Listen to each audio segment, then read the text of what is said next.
आज हम बात करेंगे एक ऐसी लड़ाई की, एक ऐसी जंग जिसने हिंदुस्तान का नक्शा ही बदल दिया। सोचिए, एक सल्तनत खत्म हो गई और एक बिल्कुल नए शानदार साम्राज्य की शुरुआत हुई। लेकिन इस पूरी कहानी के बीच में एक सवाल है जिस पर यकीन करना मुश्किल है। सवाल ये कि सिर्फ 15,000 सैनिक 1 लाख की फौज को कैसे हरा सकते हैं। चलिए इसी गुत्थी को सुलझाते हैं। तो कहानी की शुरुआत होती है उस दौर के उत्तर भारत से।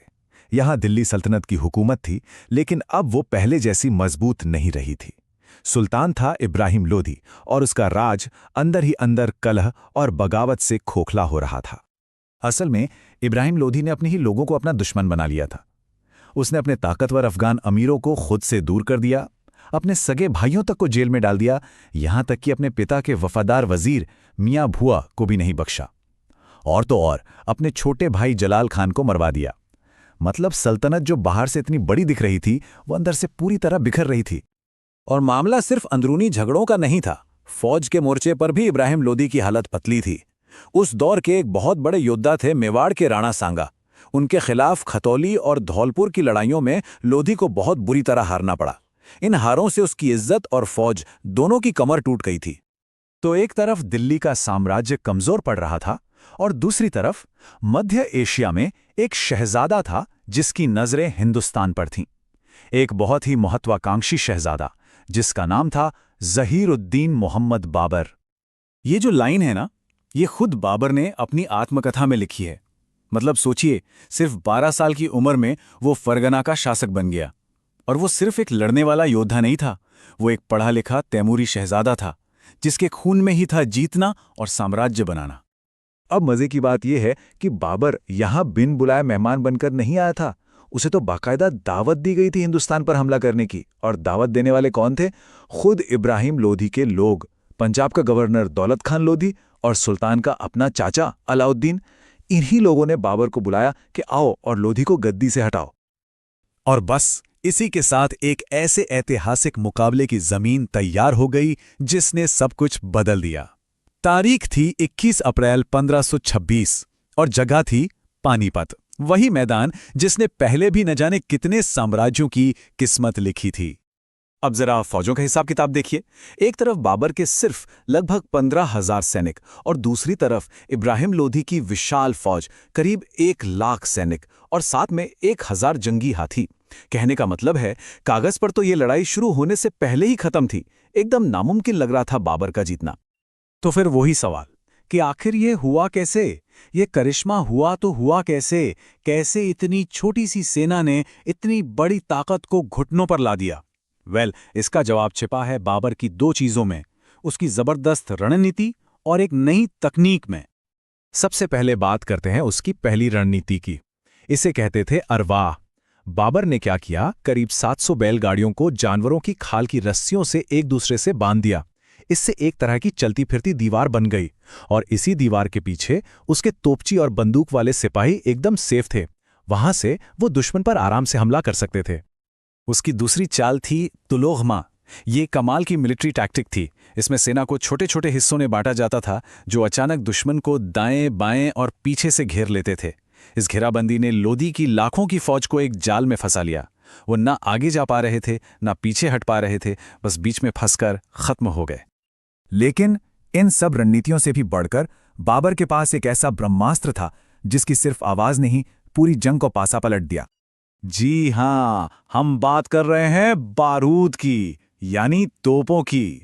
बाबर की सेना के पास 20 से 24 तोपें थीं और लोधी की फौज ने इससे पहले कभी तोपों की आवाज तक नहीं सुनी थी। सोचिए, जब उन तोपों ने आग उगलनी शुरू की तो उनके धमाकों से लोधी के जंगी हाथी पूरी तरह डर गए और वो डर के मारे पलट के अपनी ही फौज को कुचलते हुए भागने लगे। मतलब जो हाथी लोधी की सबसे बड़ी ताकत थे, वही उसकी हार की सबसे बड़ी वजह बन गए। और नतीजा बहुत ही भयानक था।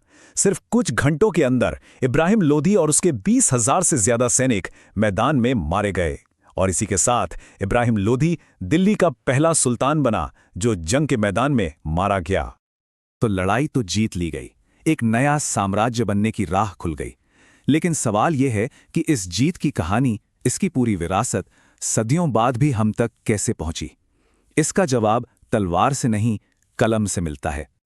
देखिए, इस एक जंग का असर कितना गहरा था।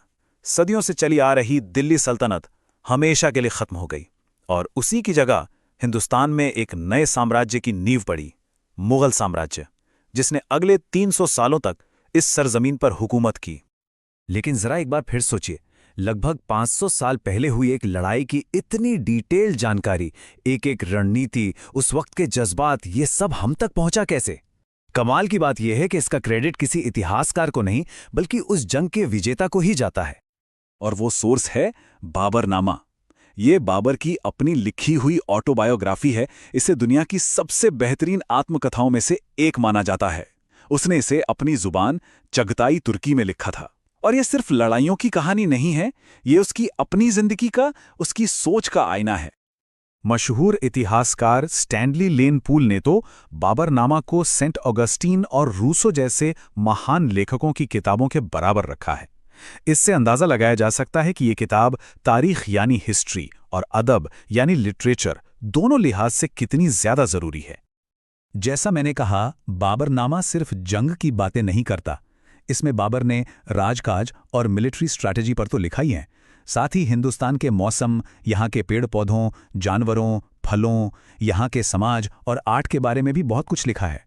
मतलब एक बादशाह के साथ साथ वो एक नेचुरलिस्ट और एक बहुत गहरी नज़र रखने वाला ऑब्जर्वर भी था। और जानते हैं, बाबरनामा की सबसे बड़ी खासियत क्या है? उसकी ईमानदारी। बाबर ने अपनी जीतें तो लिखी ही, लेकिन अपनी हार, अपनी गलतियां, अपने डर, सब कुछ बिना छुपाए जस का तस लिख दिया। उसका यही इंसानी पहलू इस किताब को आज भी इतना दिलचस्प बनाता है। तो इस तरह से एक शहजादे की पर्सनल डायरी वर्ल्ड हिस्ट्री का एक बेहद जरूरी डॉक्यूमेंट बन गई। बाबर ने इसे लिखा, फिर उसके पोते बादशाह अकबर ने इसका फारसी में ट्रांसलेशन करवाया और उसमें शानदार तस्वीरें भी बनवाई, और इसी तरह ये कहानी हमेशा हमेशा के लिए अमर हो गई। तो आखिर में बस एक सवाल छोड़ जाते हैं, ज्यादा ताकतवर क्या है? वो तलवार जो एक सल्तनत को जीत ले, या वो कलम जो ये पक्का कर दे कि उस जीत की कहानी को दुनिया कभी ना भूले? बाबर ने अपनी तलवार के जोर पर मुगल साम्राज्य की नींव रखी, ये सच है, लेकिन यह उसकी कलम की ही ताकत थी जिसने उसकी कहानी को और उसकी विरासत को हमेशा के लिए जिंदा रखा।